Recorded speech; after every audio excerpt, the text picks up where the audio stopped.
I think first, every election will have logistic shortcomings because of project management capabilities that we don't have in this country, or don't have enough capacity.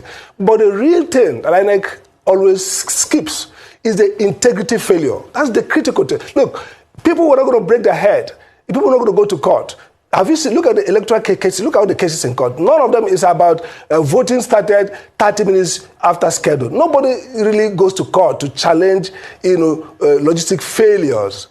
When you go to court is, the votes was 40 for A, 80 for B.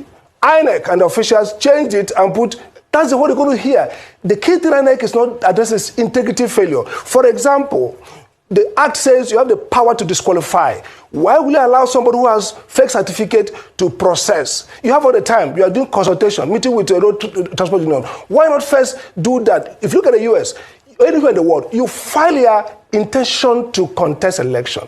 The regulator use that intention to do a probe, tell the public. And when people say this person has no qualification or didn't do that, the regulator excludes you.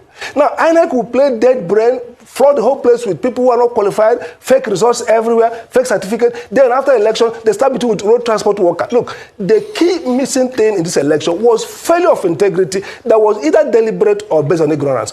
In 2019, in this Arise, we debated it and said, INEC is more of a regulator. You cannot do election where you now outsource every of these crises to the courts. You have simple things you can establish. Who is qualified to run? That's the beginning. Who has the papers to run? Who has made wrong entry?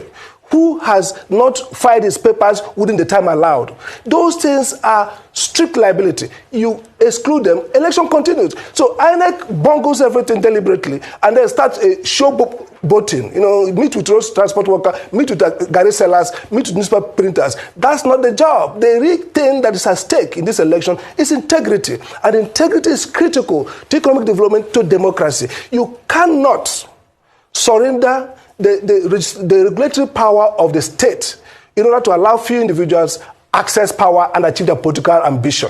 The country, at a moment like this, we need clarity. And that's why the courts now have to step in to second-guess INEC, disregard INEC's error, and restate back the integrity of rules, and restate back the constitutional requirement for qualifications and for declarations and for every writing across all the tribunals. We have to save this country. That's what they call the theory of decay. So Jared Diamond of Columbia wrote about it. It's like a slippery slope. A country begins to go down because the elites overlook critical moral failures.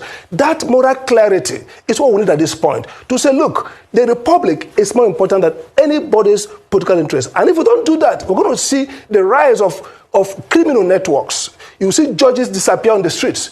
You see now they are trying to force judges to resign in order to create stalemate. We are getting to a dangerous direction, and we need the people to support the court to stand up and save the republic.